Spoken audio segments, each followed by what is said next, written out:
Welcome to the Mind the Gap Roadshow.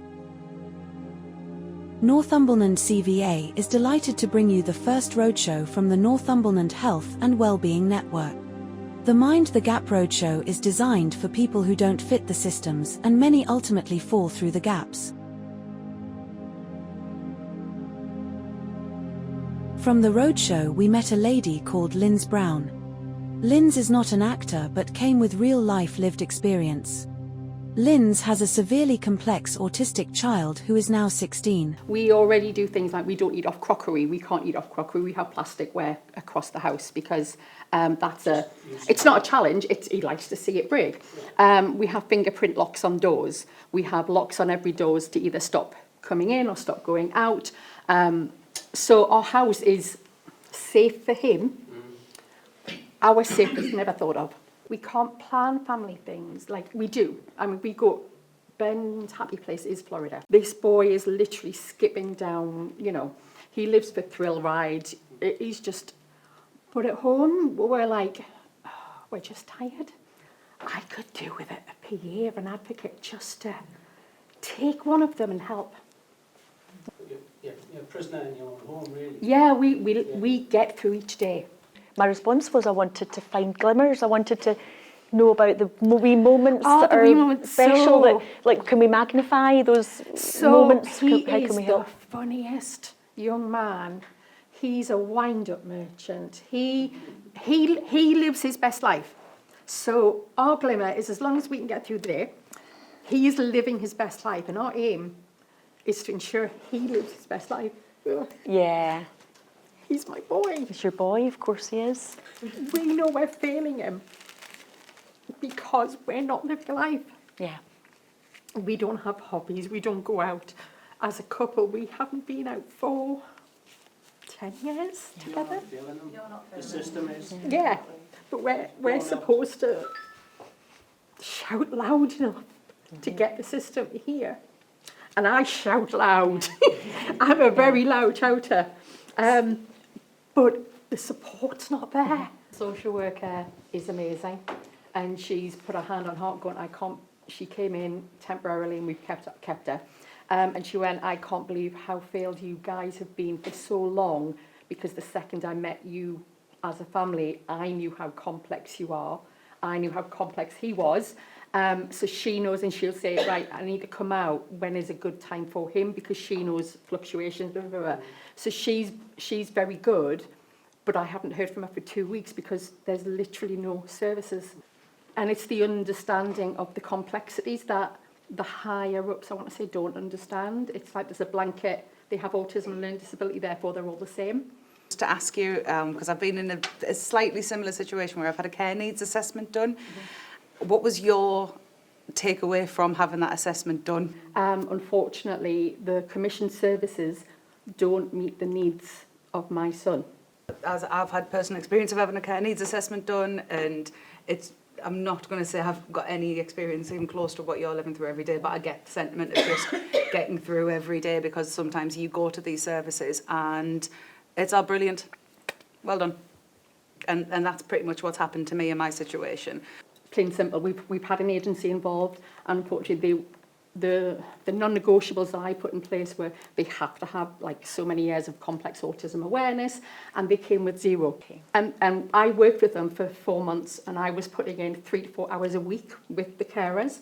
I was sitting down with managers for 5 hours a week repeatedly. So out of I think we got 10 hours out of our 12, I would be working 5 hours with that agency. And it got to the point where I was coming in with negative behaviour strategies on the board. I was, can you please not let him punch you in the face? Oh, well, we're just playing. No, he's 16, 6'2", and that's, Yeah. If you want anyone with play skills, these guys were phenomenal, but they just didn't have the understanding. And it's agencies understanding that and saying, actually, we're not for you. We can't do that. When there are no solutions because nobody's been commissioned and there's no budget and there's, sitting around a table knowing there are no services, but higher up are saying there are services, but nobody's, like that said, Northumberland have services for families like ours. And I'm like, well, where are they? Yeah. We haven't been given any. Where are they? His specialist independent school is currently still getting paid the hundreds of thousands of pounds to keep him on roll that he's been off roll for 18 months. We haven't got respite. We've out of 7 years, we've had 5 months of respite.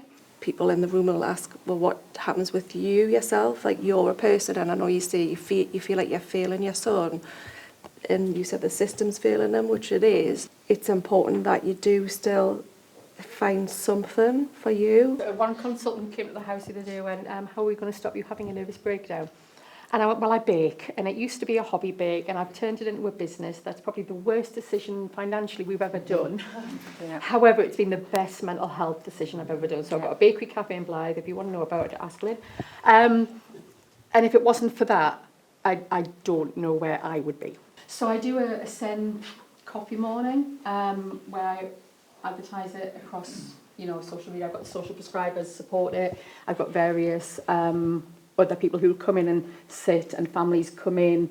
I'm now getting known as like a Sen hub, so I'll have families come in going, I've been told to come and talk to you. And what was beautiful one day is this family came in, I've been told to talk to you, we've got this child, he's 7, and and we're just, we're like this. And then I was busy, and one by one, I had 4 tables turn around to this family, and they were all Sen families. There was Sen grandparents, there was Sen auntie, there was a sister, and they all turned around to this one family and went, we're here. And I didn't need to support that. And I walked out the kitchen nearly crying to my staff, and she's going, are you proud? I went, yeah, I am, because I didn't expect to do that. Because it's a community-based cafe that's not in an institution. So people are more likely to come and relax, be themselves, and actually ask the hard questions. Because, as you say, if you're burnt out, you're probably not going to be as good of a carer that you can be if you can't get the support you need. And that's what the carer centres aim to support. So mental health support. We do, obviously, like the coffee mornings you've said as well. I know Newcastle do, this is great, complementary therapy, which is like back massage. Unfortunately not for the staff, but lucky for the carers, they get to do it. And it's really like, it's an hour of back massage just so you get a bit of time to yourself.